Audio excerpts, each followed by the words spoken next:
Hello guys, welcome back to the super info talks. అందరూ ఎలా ఉన్నారు? సో ఇవాళైతే కొన్ని క్వశ్చన్స్ అడిగారు.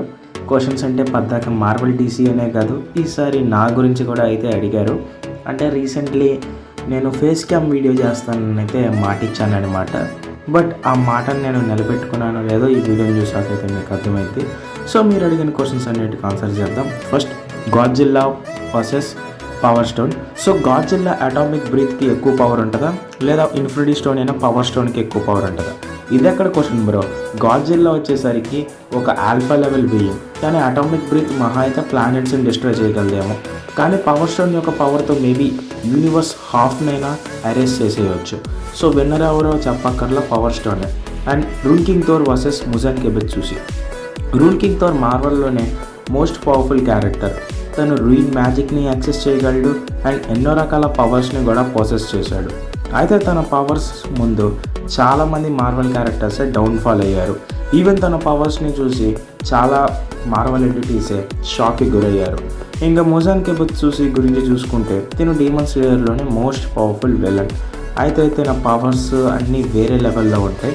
అయితే మన ముజాన్ బాబాయ్ ఎంత పవర్ఫుల్ అయినా కానీ రూన్ కింగ్ థోర్ లాంటి ఇంకా ఆల్ఫా లెవెల్ బీయింగ్ చేతిలో ఓడిపోవాల్సిందే. సో ముజాన్ కెబెత్ రూన్ కింగ్ థోర్కి ఫైట్ జరిగితే ఎవరు గెలుస్తారు అక్కర్లా. Next, top 5 most worst movies ఏంటి నా ఒపీనియన్ ప్రకారంగా డీసీలో Justice League and Flash movie ఒకటి, అండ్ అలాగే వండర్ ఉమెన్ది సెకండ్ పార్ట్ మూవీ ఉంటుంది. ఈ మూవీ ఎంత వరస్ట్ అంటే అసలు దీంట్లో స్క్రీన్ ప్లే ఉంటుంది పచ్చ దరిద్రంగా ఉండదు, పరమ దరిద్రంగా. అండ్ సూసైడ్ స్క్వాడ్ పార్ట్ 1 ఇది క్రింజ్ ప్రోమాక్స్ అని చెప్పొచ్చు. ఇందులో కామెడీ అని చెప్పి క్రింజ్ బాగా వాడేశారు. చెప్పాలంటే ఇందులో ఏ క్యారెక్టర్ని నా దృష్టిలో సరిగ్గా వాళ్ళ. And Batman versus super man మంచి క్యారెక్టర్ని పెట్టుకొని డౌన్ఫాల్ చేశారు. అండ్ డీసీలో నచ్చని క్యారెక్టర్లు ఎవరంటే అమాండా వ్యాలర్, జనరల్ జార్డ్. సో జనరల్ జార్డ్ మామూలుగా పవర్ఫుల్లే, కానీ నాకు నచ్చలేదు ఎందుకో. అండ్ వండర్ ఉమెన్ మూవీలో చీతాను ఇంకో విలన్ ఉంటాడు కదా, వాళ్ళు కూడా పెద్దగా నచ్చరు. అండ్ మార్వల్లో నచ్చని క్యారెక్టర్స్ అంటే ఫస్ట్ ప్లేస్లో ఉండేది షీ హల్కే బ్రో, ఎందుకంటే చెప్పక్కర్లా. And Gorr the God Butcher. ఏంటి వీడు ఎందుకు నచ్చలేదంటే మార్వల్లో ఎగ్జిక్యూషన్ నచ్చలా. అండ్ మిస్ మార్వల్ కూడా పెద్దగా నచ్చదు నాకు, బట్ పాప బాగుండిద్ది. అండ్ ఎకో క్యారెక్టర్ కూడా నచ్చదు. అండ్ సిరీస్ పరంగా చూసుకుంటే ఎకో సిరీస్ అస్సలు నాకు నచ్చలేదు. అండ్ ఎటర్నల్స్ మూవీ కూడా బాగోలేదు. అండ్ ఇకారిస్ క్యారెక్టర్ కూడా నాకు ఇందులో అయితే పెద్దగా నచ్చలా. బట్ ఎటర్నల్స్ మూవీ మనకి ఒక మంచి ఫీల్ ఇచ్చినా కానీ నాకు నచ్చలేదు. అండ్ బ్లాక్ విడో మూవీ కూడా నచ్చలా, ఎందుకంటే బ్లాక్ విడో క్యారెక్టర్ని వేస్ట్ చేసేసారు. And what if series season 3 నచ్చలా, దీనికంటే ముందు వచ్చిన సీజన్స్ అయితే చాలా బాగుంటాయి. అండ్ షీ హల్క్ ఈ సిరీస్ అస్సలు నచ్చలే నాకు, ఎందుకో చెప్పక్కర్లా.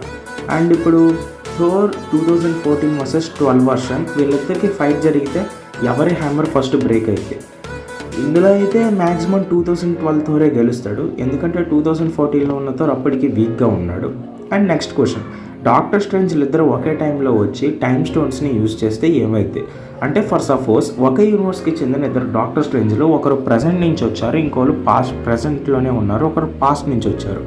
అయితే వీళ్ళిద్దరూ ఆ ఒకే టైం లైన్లో టైమ్ స్టోన్ని ఒకరు పాస్ట్కి ఇంకొకరు ఫ్యూచర్కి యూజ్ చేస్తూ ఉంటే అప్పుడు టైం అనే ఆస్పెక్ట్ ఏమైతే.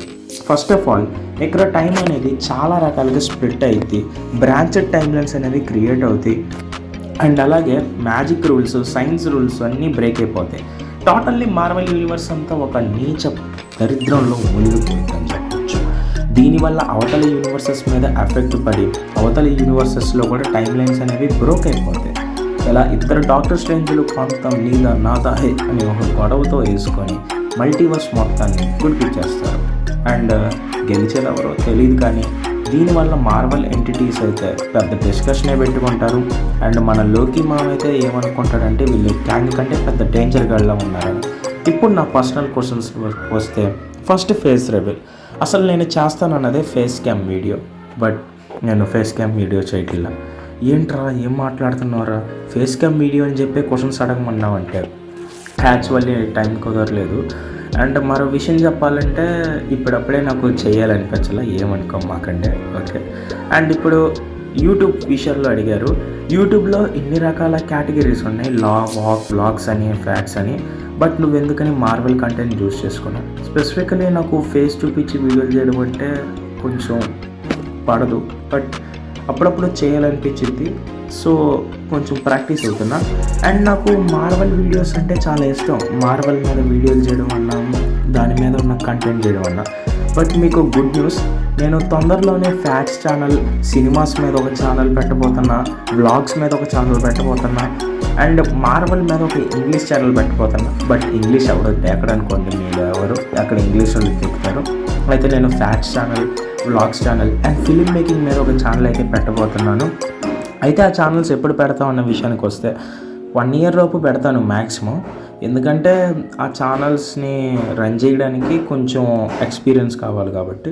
సో ఇదన్నమాట video. So good bye, stay tune.